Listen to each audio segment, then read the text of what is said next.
High বন্ধুরা, আমি সুস্মিতা তোমাদের কাছে আজকে একটি নতুন ভিডিও নিয়ে এসেছি। এই গরমে তৃপ্তি পেতে যে খাবার সেটাই তোমাদের সাথে শেয়ার করছি।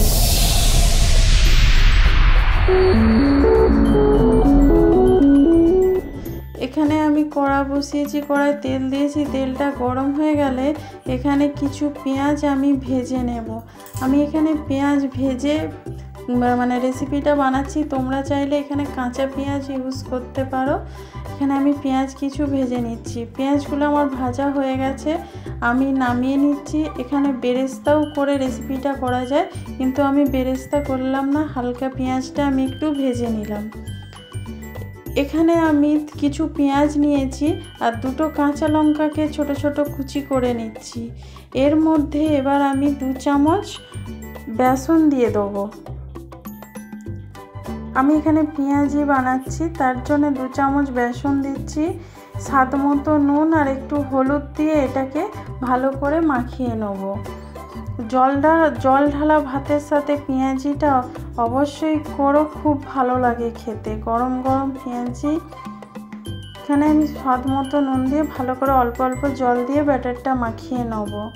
এখানে কড়াতে তেলটা গরম হয়ে গেলে এর মধ্যে আমি পেঁয়াজিগুলো ভেজে নেব।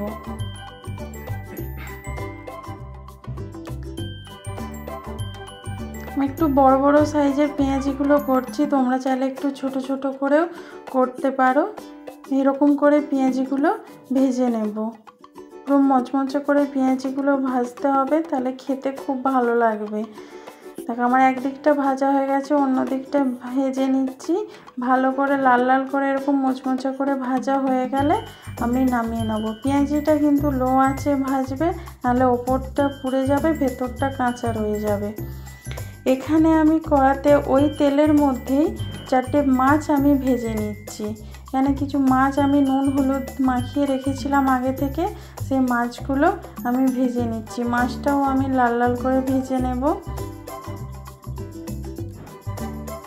মাছটা আমার ভাজা হয়ে গেছে, এবার নামিয়ে নিচ্ছি। এখানে একটি থালার মধ্যে কিছু শুকনো লঙ্কা ভাজা আর একটু নুন নিয়ে নিয়েছি।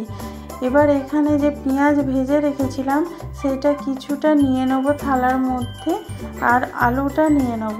এখানে আমি আলু ভাতে দিয়েছিলাম, সেটাই আমি মাখিয়ে নিচ্ছি, সেদ্ধ করা আলু। এটা পেঁয়াজের সাথে ভালো করে আগে মাখিয়ে নেব, তারপরে নুন লঙ্কা দেব।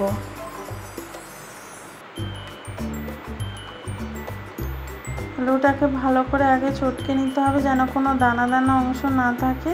এখানে পেঁয়াজের সাথে মাখিয়ে নিয়েছি।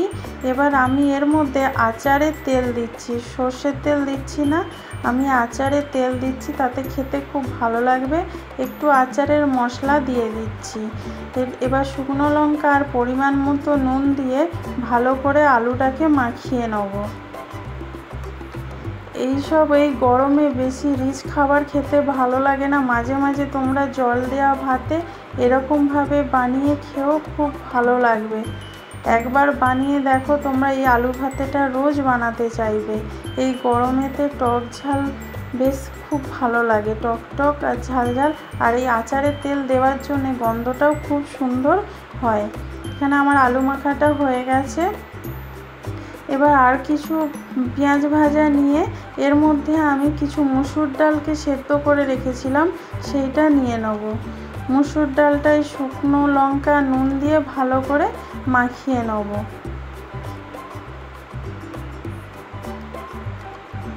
এখানে আমি ভাজা পেঁয়াজ ব্যবহার করেছি, তোমরা চাইলে ডালের মধ্যে ছোট ছোট করে কাঁচা পেঁয়াজও দিতে পারো, সেটাও খেতে খুব ভালো লাগে। ডালটাকে আমি ভালো করে মাখিয়ে নেব, যাতে নুনটা সব দিকে ভালোভাবে মিশে যায়।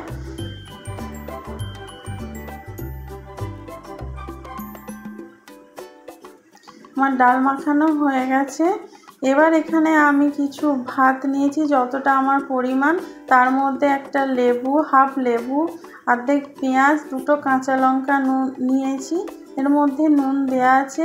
এবার সাইডে আমি আলু ভর্তাটা, ডাল ভর্তা দিয়ে দেবো।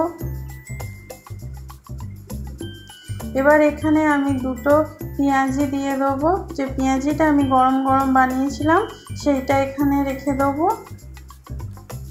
দুটো মাছ ভাজা রেখে দেবো, আর একটা আচার আমি এখানে নিয়ে নিচ্ছি, লঙ্কার আচার আমি এখানে নিয়েছি। তোমরা চাইলে আমের আচার নিতে পারো।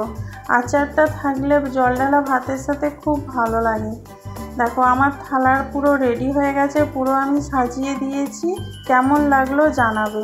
এই রেসিপিটা যদি ভালো লেগে থাকে লাইক কমেন্ট শেয়ার করবে।